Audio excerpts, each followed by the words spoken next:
आज के इस वीडियो लेक्चर में हम प्रथम संक्रमण श्रेणी के सदस्यों की गुणों की चर्चा करेंगे। प्रथम संक्रमण श्रेणी का प्रथम सदस्य स्कैंडियम है। स्कैंडियम का मुख्य खनिज थॉर्टवाइट है, थॉर्टेटाइट।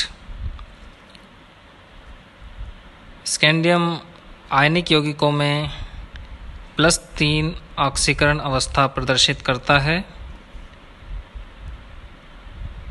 Sc3+ आयन प्रतिचुंबकीय है तथा इसका विन्यास D0 होने के कारण ये रंगहीन यौगिक बनाता है। अगला सदस्य इसमें टाइटेनियम है।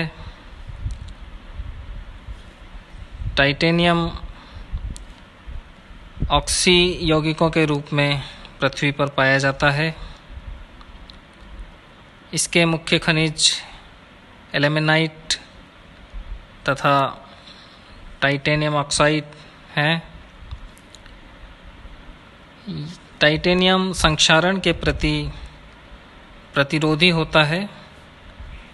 इसकी +3 तथा +4 ऑक्सीकरण अवस्थाएं सामान्य ऑक्सीकरण अवस्थाएं हैं। टाइटेनियम 4 टेट्राहेलाइड बनाता है। सभी टेट्राहेलाइड तेजी से जल अपघटित होते हैं और ये इलेक्ट्रॉन ग्राही का कार्य करते हैं।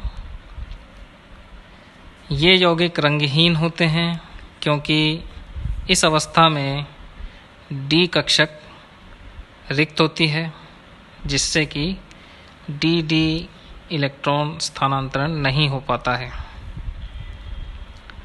टाइटेनियम 3 यौगिक अपेक्षाकृत क्षारीय होते हैं, अनुचुंबकीय गुण दर्शाते हैं क्योंकि इनमें एक अयुग्मित इलेक्ट्रॉन उपस्थित होता है। अगला सदस्य वैनेडियम चांदी की तरह सफ़ेद चमकदार धातु है। अशुद्धि बढ़ने पर यह अधिक कठोर तथा अधिक भंगुर हो जाता है।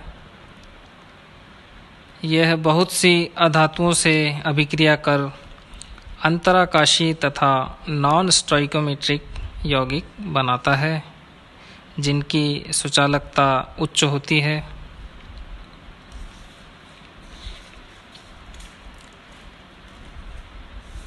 अगला सदस्य क्रोमियम क्रोमाइट के रूप में भूपर्पटी में बहुतायत से पाया जाता है। सामान्य ताप पर वायु और नमी से क्रोमियम अप्रभावित रहता है और इसी कारण अन्य धातुओं पर इसका लेपन किया जाता है। यह अधातुओं से अभिक्रिया कर अंतराकाशी एवं नॉन स्टोइकोमेट्रिक यौगिक बनाता है। प्रथम श्रेणी का 5वां सदस्य मैग्नीज ऑक्साइड के रूप में पायरोलोसाइट तथा मैग्नीज डाइऑक्साइड के रूप में पाया जाता है। 95% मैग्नीज धातु का उपयोग स्टील उद्योग में होता है। मैग्नीज के लिए +2 ऑक्सीकरण अवस्था स्थायी एवं सामान्य ऑक्सीकरण अवस्था होती है, जबकि +7 ऑक्सीकरण अवस्था प्रबल ऑक्सीकारक होती है। इसमें 7 संयोजी इलेक्ट्रॉन होने के कारण प्रथम संक्रमण श्रृंखला में मैग्नीज की सर्वाधिक ऑक्सीकरण अवस्थाएं पाई जाती हैं।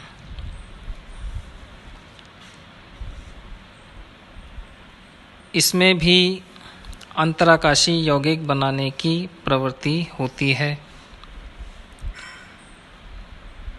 अगला सदस्य आयरन सबसे अधिक मात्रा में इसका निर्माण होता है और प्रयोग भी होता है। इसका मुख्य खनिज हेमेटाइट है।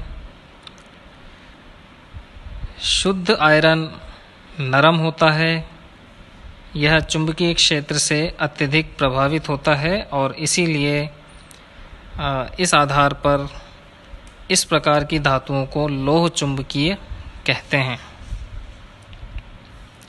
आयरन 3 बहुत से संकुल यौगिक बनाता है जिनकी सामान्य संरचना अष्टफलकीय होती है।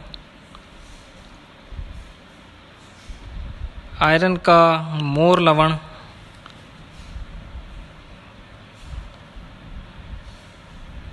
काफ़ी प्रायोगिक रूप से काम आता है। यह शुद्ध अवस्था में प्राप्त किया जा सकता है और सामान्य परिस्थितियों में स्थायी होता है। इस कारण से मोर लवण का उपयोग मात्रात्मक विश्लेषण में भी किया जाता है। 7वां सदस्य कोबाल्ट मुख्यतः आर्सेनाइड और सल्फाइड के रूप में पाया जाता है। यह भी चमकदार सफ़ेद धातु है जिसकी नीली आभा होती है। आयरन की तुलना में कोबाल्ट कम क्रियाशील होता है। कोबाल्ट 3 अत्यधिक संख्या में अष्टफलकीय उपसहसंयोजक यौगिक बनाता है और कोबाल्ट 2 के संकुलों में केंद्रीय आयन की समन्वय संख्या 4, 5 तथा 6 होती है। इस श्रृंखला का अगला सदस्य निकल मुख्यतः लिमोनाइट अयस्क के रूप में पाया जाता है।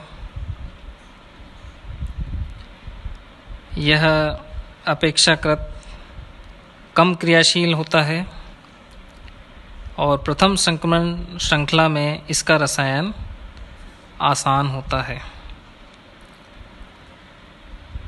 इसकी +2 ऑक्सीकरण अवस्था स्थायी होती है और इस अवस्था में इसका विन्यास D8 होता है जो कि मुख्यतः समतलीय वर्गाकार संकुल बनाता है। हालांकि इसके चतुष्फलकीय तथा अष्टफलकीय यौगिक भी ज्ञात हैं और प्रथम संक्रमण श्रृंखला का अंतिम सदस्य कॉपर मुख्यतः सल्फाइड अयस्कों के रूप में पाया जाता है। कॉपर पायराइट तथा क्यूप्रस सल्फाइड इसके मुख्य अयस्क हैं। यह भूरे रंग की धातु है जो ऊष्मा तथा विद्युत की बहुत अच्छी सुचालक है। यह मुलायम होने के कारण तन्य तथा आघात वर्धनीय भी है।